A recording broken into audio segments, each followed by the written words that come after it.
Hi, I'm Mimi Geerges.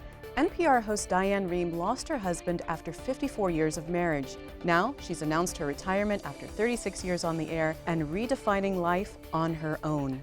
I do not for one moment regard what he did as suicide.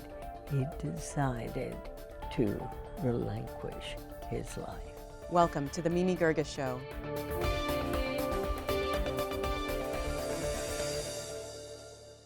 The Diane Rehm Show has been a Washington institution for nearly 40 years. The 2-hour daily call-in show airs around the country to almost 2.5 million listeners per week. In 2014, John Rehm, Diane's husband, was 83 years old and physically debilitated from Parkinson's disease. He decided that he wanted to end his life, but his doctor told him that the state of Maryland prohibited him from helping. Diane has written about losing her husband and her advocacy for the right to die in her memoir called On My Own. Diane, welcome. It's good to be here with you, Mimi. It is so good to see you because we met for the first time 23 years ago. Gosh. I was young and eager to get into the broadcast business, and you encouraged me. I volunteered for you and worked with you for many years, and here we are. I'm interviewing you. How wonderful. Good. It's been almost 2 years since John died. Right. How are you doing? I'm fine. I'm really all right. I have continued with my work, continued with my activities and friendships and doing what I do. I will tell you that there are waves of grief that come on me totally unexpectedly. I was walking to my car this morning, which is parked beneath my condo, and that wave just hit me. You never know, but I probably miss him even more now. I think immediately after he died, I was so caught up in everything that had to be done that you sort of shield yourself. And I know I stayed as busy as I possibly could in those days and weeks after he died. And I still do that, but it doesn't stop those waves from catching up with me. He was 83 when he decided to end his life. What kind of condition was he in, physically and cognitively? Cognitively, he was quite with it. Physically, he had reached a point where he could no longer feed himself. He could no longer take care of himself in any way. Parkinson's had really taken its toll. He could no longer walk from bed to bathroom. He was in assisted living with caregivers around the clock, and it was really hard for him. So he asked our son, our daughter, our doctor, and me to be with him. Our daughter is herself a physician. She was on the phone from Boston, and he said, "I'm ready to die." And the doctor, precisely because he was in assisted living in Maryland, could not help him at all, but did say to him, "The only thing you can do for yourself, John Rehm, is to stop eating, stop taking medication, and stop drinking water." Essentially starving himself to death.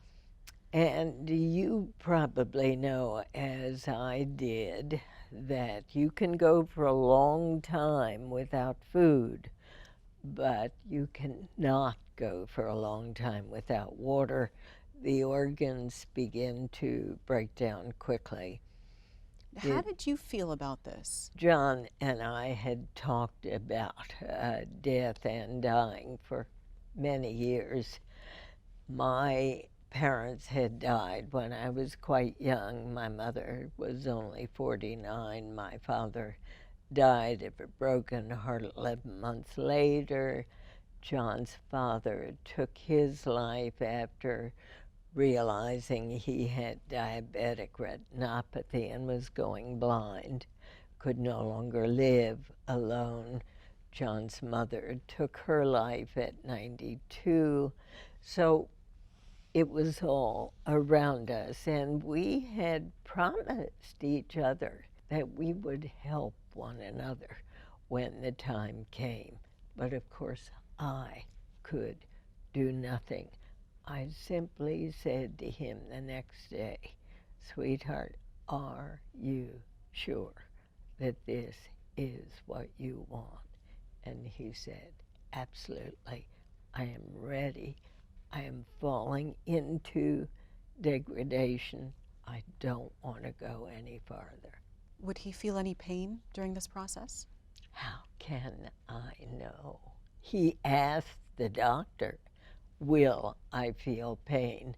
And the doctor assured him he would not. And for the first couple of days after he stopped eating and drinking, he looked great. His skin was rosy and his eyes were bright. And I said, "Goodness, you look wonderful." And he said, "I feel great." And I think it was because he felt he had taken his life back into his own hands.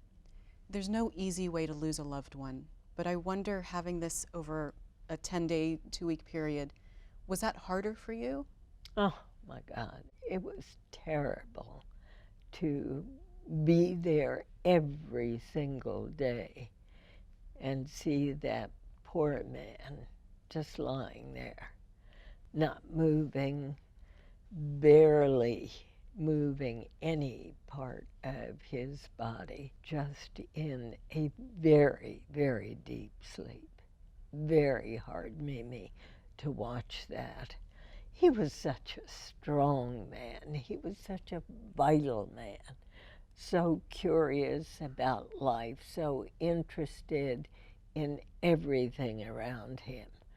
But Parkinson's is a devastating disease which robs people not only of their physical ability to function, but their interest in life.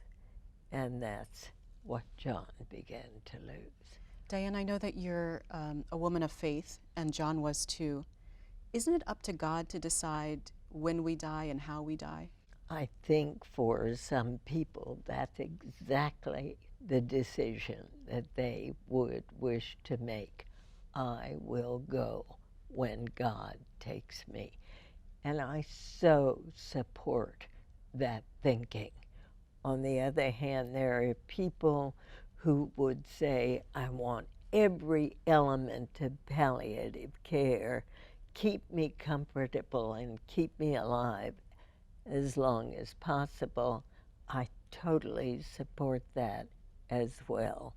And then there is the third option, which is choice. I want to go when I am ready to go.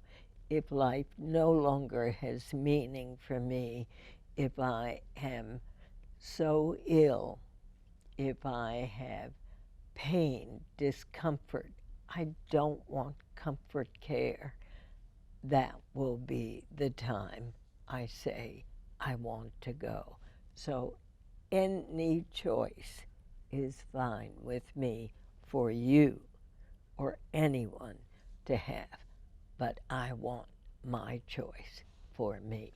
I know that you're an advocate for the right to die. Yes. What limits do you think there should be on that?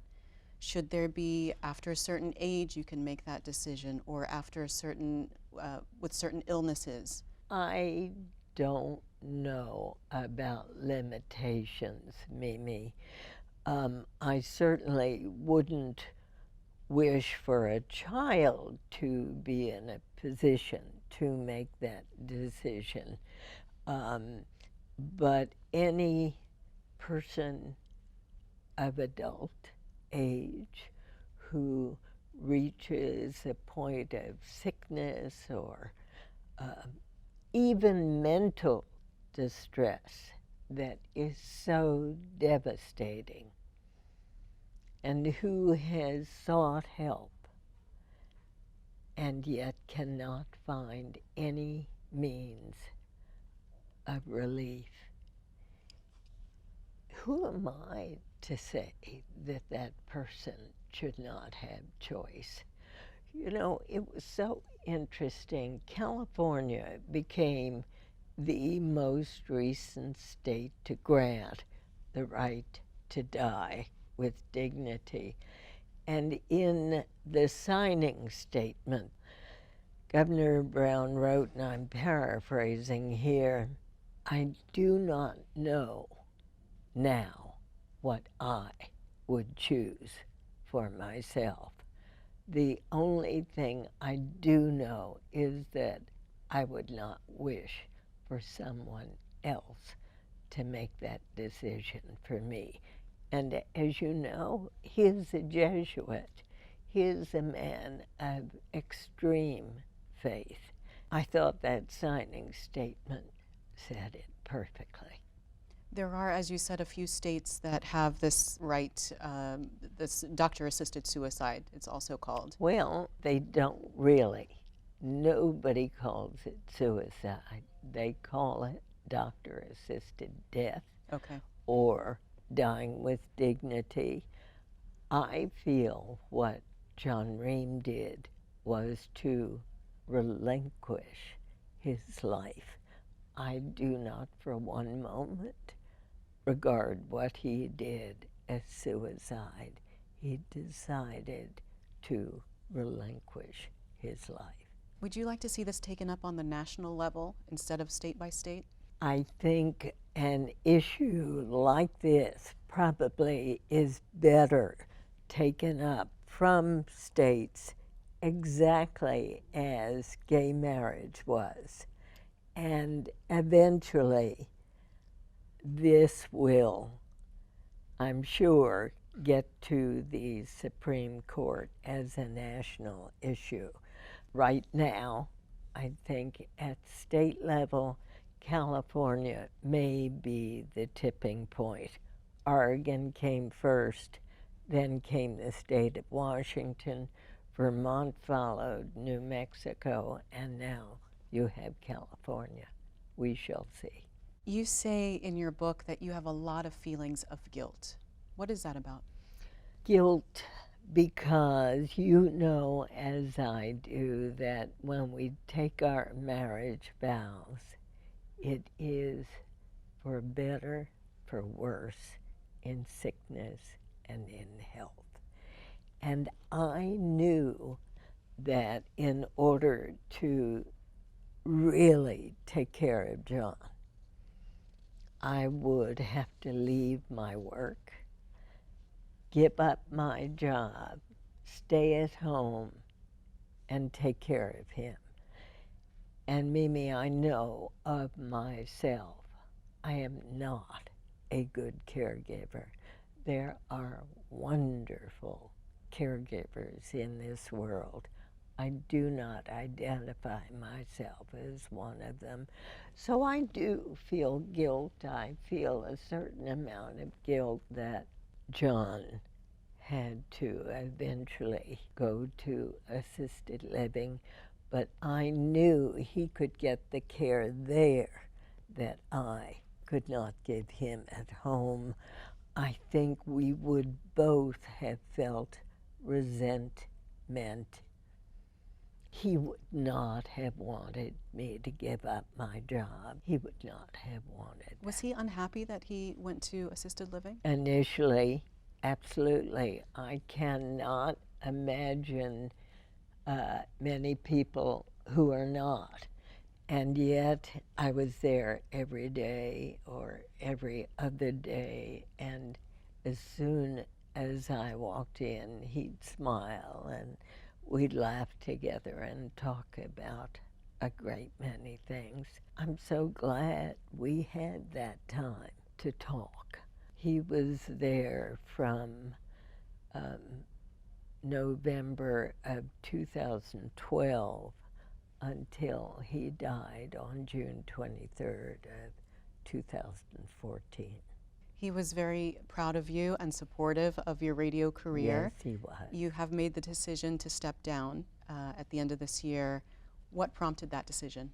I am 79 years old. I will be 80, and I felt it was time, having had that wonderful radio program now for 37 years. I feel it's time for a newer, younger voice, for newer ideas, for newer something fresh to move into that position. I feel so privileged to have been there for all this time. And yet, I think my decision is right to step away from the microphone. I'll stay at the station. I will do fundraising for them. I'll help them raise their profile, but I'll also be speaking out around the country about the right to choose how we die. To wait for God, to continue to have palliative care, or to go when I choose. What will you miss the most about your program? The people walking It is great. in and seeing my wonderful staff, seeing the exciting people who walk in every day. But Mimi, I know that this is the right decision. I had actually made the decision before John died to step away from the microphone. I know I have a great deal of energy, and that's wonderful, but I think that the energy that flows through me can be turned in other directions now, ones that don't demand that I rise each morning at 5 a.m. I hear you. I'm a little weary of that. You had said you wanted to wait till after the election Yes, to retire. absolutely. It's a very interesting election this year. To say the least. Do you think the media has a role in what's become of this election? Well, I think that the people who are involved in the election have certainly drawn attention to themselves. There are those who would argue that Donald Trump, for example, would never have gotten as far as he has without the media attention. But how could the media not cover him? He was drawing attention to himself by virtue of what he was saying, by virtue of what he was doing. And it's not just him. I mean, the candidates are being rewarded for being uncivil with each other. Absolutely. I would have to say it's the wackiest election process that I, in all my years. And you've seen a lot of elections. And I've seen a lot of elections going back to the election of Ronald Reagan in 1980. The first election I voted in was the one John F. Kennedy won. And of course, my husband worked in the Kennedy and Johnson administrations. He became the first general counsel to the office of the special trade representative. So we had so much fun during those years, and I stayed at home for 14 years. As you know, raising children before I began my radio career. So it seems a good time. You know, a lot of people criticize the sound of your voice, your deliberate pacing. Sure. What do you say to that? All I can tell you, Mimi, is that, I have been on book tour for my latest book, and what people have said to me is how much they appreciate the pacing and the sound of my voice, because there are so many perfect voices on radio and television, and mine stands out because it is imperfect, because, as you know, I have something called spasmodic dysphonia, for which I am treated every 4 months by getting an injection of botulinum toxin right into those vocal cords. And yes, the face you're making is quite right. It hurts, but it's worth it, because I was first diagnosed in 1998, which could have ended my career. But at least the doctors found a form of treatment for me that works, and so I've been able to continue. A lot of radio and TV shows come and go. What has been the secret of your show's success and longevity? Civilized talk, conversation that matters, subjects that reach people's minds as well as their hearts. We do 2-hour-long programs each day, 10 hours a week, and people are with us. And the audience has grown and grown and grown from when we started out on the campus at the American University, and the signal used to go off the air when you went off the curb. And now we reach about 2.5 million people per week. Diane, what do you want your legacy to be as a radio host? That she learned to listen well. I think what we do should be called listening shows rather than talk shows, because if you do not know how to listen, there will be no cohesion to the conversation. Listening is key. Listen, listen, listen.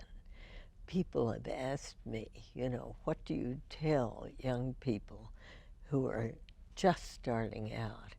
Learn to listen carefully and to read bodies, to read eyes, to read facial gestures, to read bodies, and to really be with the person or persons you are with, but to make sure that the conversation flows so that by the end of an hour, people will say, I learned something. And of course, you learn from every conversation. I've never stopped learning. It's been my graduate degree, on the air, in front of millions of people, just learning.